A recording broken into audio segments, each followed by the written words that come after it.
రాజగోపాల్ రెడ్డి గారు చేస్తున్నారు. నల్లగొండలో ఫ్లోరోసిస్ తప్ప ఏమిచ్చింది అధ్యక్ష? వీళ్ళు నల్లగొండలో ఫ్లోరోసిస్తో 1,00,000 మంది నడుములు వంగరబోతుంటే మునుగోడు నియోజకవర్గంలో ఒక్కసారి నాకు ఒక కాంగ్రెస్ సభ్యుడు మాట్లాడిండు అధ్యక్ష. అధ్యక్ష అధ్యక్ష సబ్జెక్టే మాట్లాడుతున్నా అధ్యక్ష. తర్వాత సభ్యుడికి ఇష్టం వచ్చినంత టైం ఇవ్వండి, మాట్లాడినివ్వండి, మాకు అభ్యంతరం. I'm not yielding sir, I'm not yielding. అధ్యక్ష, నల్లగొండలో ఫ్లోరైడ్ బాధలు, దేవరకొండలో పసిపిల్లల అమ్మకాలు, పాత బస్తీలో మైనారిటీ తీరని బాలికల వివాహాలు, మహబూబ్ నగర్లో గంజి కేంద్రాలు, పాలమూరు నుంచే 14 లక్షల మంది వలసలు ప్రతి సంవత్సరం. అధ్యక్ష, ముఖ్యమంత్రి రేవంత్ రెడ్డి గారి సొంత నియోజకవర్గం కొడంగల్లో ప్రతిరోజు 2 బస్సులు అధ్యక్ష బొంబాయికి పోయేది. కొడంగల్లో, నారాయణపేటలో, మక్తల్లో ప్రతిరోజులు 2 బస్సులు. అదేవిధంగా అధ్యక్ష, ఆ బస్ స్టాండ్కు పోతే ఆ వలసలను చూసి సలసల కాగే కన్నీళ్లను గారుస్తూ ఆ భార్యా పిల్లల ఏడుపులు. అదేవిధంగా 50 ఎకరాలు ఉన్న రైతైనా సరే అధ్యక్ష, తెలంగాణలో ఆనాడు కాంగ్రెస్ పరిపాలన ఎంత గొప్ప పరిపాలన అంటే అధ్యక్ష, మహబూబ్ నగర్లో 50 ఎకరాలు ఉన్న రైతైనా సరే గుంపు మేస్త్రిగా పనిచేసే దుస్థితి అధ్యక్ష. హైదరాబాద్కి వచ్చి కూలీ చేసుకునే దుస్థితి. ఇది వాస్తవం అధ్యక్ష, వారికి కూడా తెలుసు. ఒక్క మాటలో చెప్పాలి అంటే తప్పకుండా చెప్తాం, అన్ని చెప్తాం. గౌరవ అధ్యక్ష కేటీఆర్ గారు చెప్తా గౌరవ కేటీఆర్ గారు ఒక్క నిమిషం, డిప్యూటీ సీఎం గారు మాట్లాడతారు. ఒక్క నిమిషం. అధ్యక్ష, ప్రభుత్వం మారింది, ప్రజలు అత్యంత ప్రజాస్వామ్యయుతంగా తీర్పిచ్చారు. మేము చాలా విషయాల హృదయంతో ప్రభుత్వం తరఫు నుంచి చాలా స్పష్టంగా చెప్పాం. అత్యంత ప్రజాస్వామ్యయుతంగా సభను నడుపుకుందాం,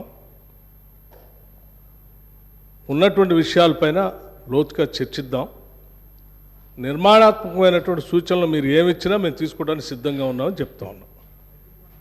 మొట్టమొదటి సమావేశం, మొట్టమొదటి రోజు వారు గవర్నర్ ప్రసంగం మీద ధన్యవాదాలు చెప్పే తీర్మానంలో కొంత పెద్ద మనసుతో ఈ ప్రభుత్వం చెప్పినటువంటి మాటలను స్వాగతిస్తున్నామనో, లేకపోతే అదే రీతిలో మనం ముందుకు పోదామనో అలా చెప్పుకుంటూ సభ నడిపించడం కోసం ప్రయత్నం చేయాలి. కానీ మొదలుపెట్టమే వారు అసలు ఒక దాడి మొదలుపెట్టినట్టు మొదలు పెడితే ప్రభుత్వానికి తప్పనిసరి పరిస్థితిలో మీకు మేము అనుకున్నటువంటి ప్రజాస్వామ్యయుత సభ నడిపేదానికంటే మీకు సమాధానం చెప్పే కార్యక్రమంలో ఆ స్ఫూర్తి కూడా దెబ్బతినేటట్టుగా వారు మాట్లాడుతున్నారు. అది కరెక్ట్ కాదు.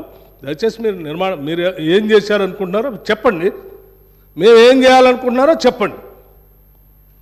దాని ద్వారా రాష్ట్రానికి ఏమైనా చేద్దామనేటువంటి ఆలోచన ఉండాలి తప్ప మీరున్న టైంలో గన్ సెంటర్లు ఉన్నాయి, మీరున్న టైంలో అసలు నీళ్ళే లేవు. నీళ్ళు ఏడలేవండి.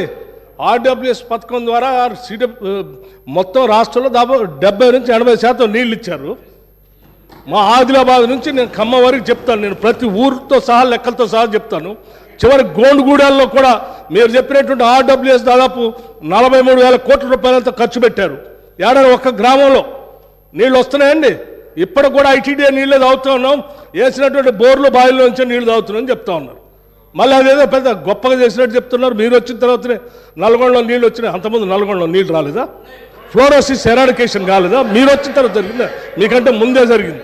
మీరు ఇంకా కట్టినటువంటి ఆర్డబ్ల్యూఎస్ పథకం కింద కట్టినటువంటి సంస్థల్ని, వ్యవస్థల్ని, ఆస్తుల్ని అన్నిట్లు కూడా ధ్వంసం చేసి తాళాలు వేసి పనికి రాకుండా చేశారు. వాటి మీద కూడా లెక్కలతో మేము బయటకు తీస్తాం, రివ్యూ చేస్తాం. అధ్యక్ష, దయచేసి మీరు చెప్పండి.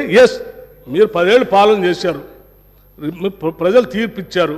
ఈ తీర్పిచ్చినటువంటి తీర్పు ద్వారా రేపొద్దున ఇంకా భవిష్యత్తులో ఈ రాష్ట్రాన్ని ఇంకా ఎంత ముందుకు తీసుకొని పోదాం. మీరు ఏదైనా ఉంటే సూచనలు చేయండి, మీరు వినడానికి సిద్ధంగా ఉన్నాం, అమలు చేయడానికి కూడా సిద్ధంగా ఉన్నాం. Thank you. గౌరవ కేటీఆర్ గారు. అధ్యక్ష, సబ్జెక్టే మాట్లాడుతున్నా సార్. నేను ఆ గవర్నర్ ప్రసంగంలో ఏం చెప్పినా దానికే సమాధానం చెప్తున్నా. 10 ఏళ్ళు విధ్వంసం జరిగింది అన్నారు. మరి 10 ఏళ్ళ విధ్వంసం గురించి మాట్లాడితే 55 ఏళ్ళ విధ్వంసం గురించి మాట్లాడాలన్నా వద్దా? 55 ఏళ్ళు కాంగ్రెస్ పరిపాలనలో చేసిన జీవన విధ్వంసం చెప్పాలి. ఇప్పుడు గౌరవ సభ్యులు రామ్మోహన్ రెడ్డి గారు మాట్లాడుతూ రాజశేఖర రెడ్డి గారి పేరు తీసుకున్నారు, గత ముఖ్యమంత్రుల పేర్లు తీసుకున్నారు. పొన్నం ప్రభాకర్ గారేమో ఆంధ్రప్రదేశ్ చరిత్ర మాట్లాడొద్దంటారు. మరి రామ్మోహన్ రెడ్డి గారేమో గతంలో ఉన్న ఆంధ్ర ముఖ్యమంత్రుల పేర్లు తీసుకున్నారు. పేర్లు తీసుకున్నప్పుడు చెప్పకపోతే ఎట్లా అధ్యక్ష? వాస్తవాలు చెప్పాలి, చరిత్ర చెప్పాలి, అద్దం చూపెట్టాలి కదా సార్. 55 ఏళ్ళు పరిపాలించే అవకాశం ఇచ్చినప్పుడు సాగునీరు ఇవ్వలేని అసమర్థులు, తాగునీరు ఇవ్వలేని అసమర్థులు, కరెంట్ ఇవ్వలేని అసమర్థులు, వాళ్ళ అసమర్థత గురించి చెప్తే ఉలికిపడ్డం ఎందుకు అధ్యక్ష?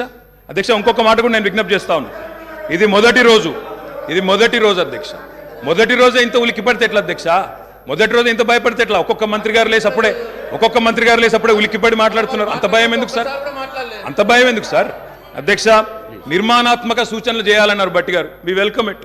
కానీ మీరు నిర్మాణాత్మకమైన గవర్నర్ ప్రసంగం ఉంటే విధ్వంసంగా ఉండకపోతే వాస్తవాలు చెప్తే మేము కూడా వాస్తవాలు చెప్పేటోళ్ళం.